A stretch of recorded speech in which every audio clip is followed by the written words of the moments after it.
Bonjour Monsieur le Directeur Général de la Gendarmerie Nationale, merci d'avoir accepté notre invitation. Bon, la sécurité apparaît aujourd'hui comme un enjeu essentiel pour les maires et évidemment pour les citoyens dans les territoires ruraux.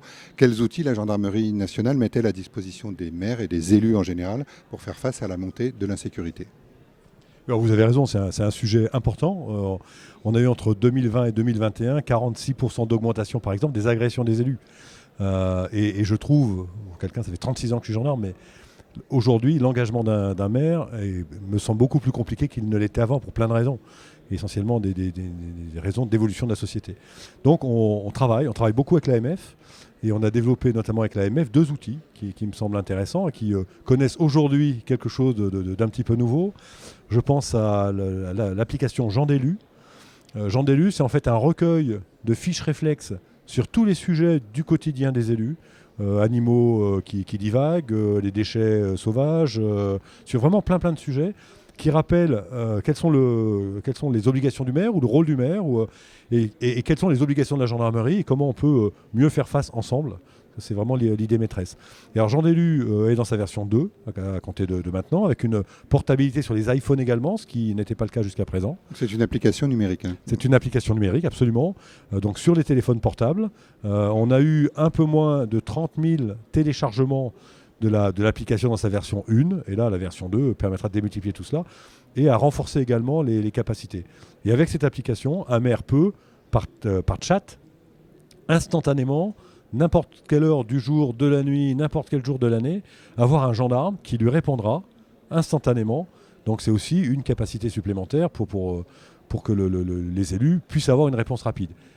Je précise que ça n'enlève rien à la relation humaine qui doit prévaloir entre un maire et ses gendarmes. Et je dis ses gendarmes à dessein. En fait, c'est quelque chose en plus. En tout cas, l'idée est vraiment d'accompagner les maires parce que cet engagement est de plus en plus compliqué.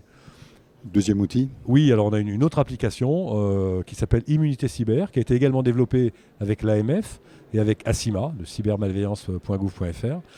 L'idée est de permettre à un maire ou un président de collectivité de s'auto-diagnostiquer sur les vulnérabilités cyber. On nous dit à chaque fois, moi je suis maire d'une petite commune, il n'y a pas de risque. Si, il y a des risques pour tout le monde. Donc on l'a expérimenté, cette application, et là on va la généraliser. Donc ça c'est une annonce et c'est, je pense, une belle application. Pour la petite histoire, sur les 258 communes qui l'ont expérimenté, un tiers ont eu une cyberattaque. Donc ça démontre bien que c'est quand même quelque chose qui est absolument nécessaire aujourd'hui pour réduire sa vulnérabilité. C'est le mal d'aujourd'hui et c'est le mal de demain. Une dernière question. Donc le gouvernement a annoncé dans la loi de programmation du ministère de l'Intérieur que 200 nouvelles brigades de gendarmerie seraient créées.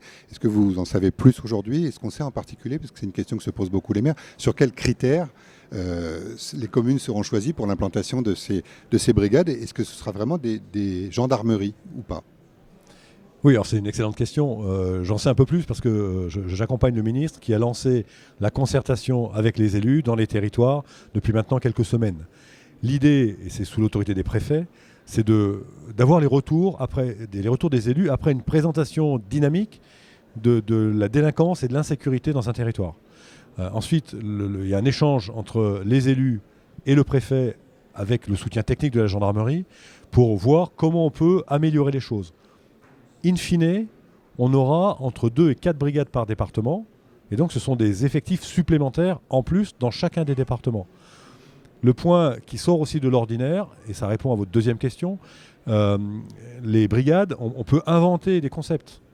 En fait, aujourd'hui, l'objectif principal, c'est que la brigade que l'on créera, à l'endroit où ça paraîtra le plus pertinent localement, c'est pas depuis Paris qu'on va dire, c'est à cet endroit-là que la brigade doit être construite, c'est qu'en fait le type de brigade est complètement ouvert et l'objectif c'est qu'il soit adapté au territoire.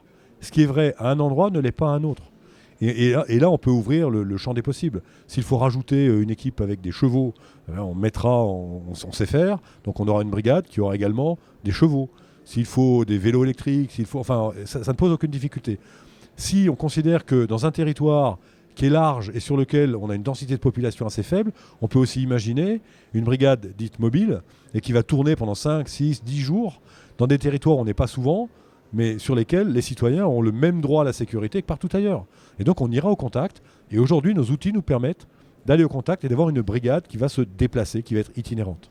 On a parlé par exemple de gendarmes qui s'installeraient dans les maisons France Service, par exemple. C'est quelque chose qui est imaginable? Absolument, on a commencé à le faire. D'ailleurs, le ministre a ouvert le champ des possibles très très largement.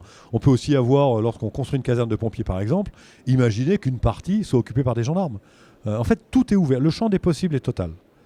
Ce que l'on souhaite, c'est des choses qui soient adaptées au territoire et qui aillent vite et qui fonctionnent.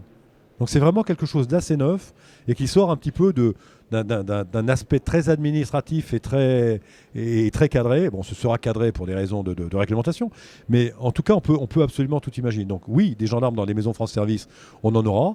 Et d'ailleurs, ça peut aussi ne pas être... Enfin, à part de ces nouvelles brigades, on peut le faire dès demain, si ça a du sens. Moi, je n'ai aucune difficulté à mettre des gendarmes dans les maisons France Service. On l'a fait dans l'Est de la France il n'y a pas très longtemps. Mais aujourd'hui, il faut adapter au territoire.